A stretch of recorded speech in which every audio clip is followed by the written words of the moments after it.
Ekialdeko baratzean lorerik. Gaur apirilak 17, nazioarteko nekazal borroke eguna da. Baserritar bilgunetik beste behin salatu nahi dugu elikadura gutxi batzuen eskuetan dagoen negozioa izatea. Europar Batasuna eta Mercosurren artean emandako akordioak Atlantikoko bi aldeetako baserritarren bizimodua kaltetuko du. Akordio honek eredu merkantilista estraktibista sakontzea dakar, elikagaien makrolobiei mesede eginez. Lurrari lotutako nekazaritzaren desagerpena ekarriko duena. Europar Batasuna eta Mercosurren arteko akordioarentzat ezinbesteko azpiegitura da Pasaiko portua.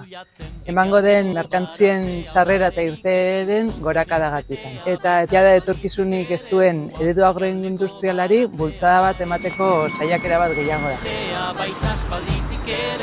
Pasaiko portua logistika azpiegitura ezinbestekoa da eredu agroindustrial hau sostengatzeko. Pasaiko portutikan sartzen dena Euskal Herriko baserrietan eta Amerikako nekazariengan eragina zuzena du.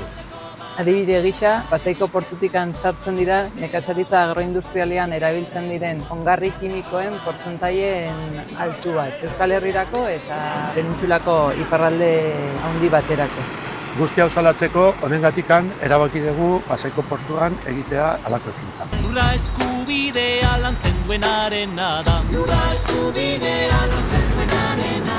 Ere indezagun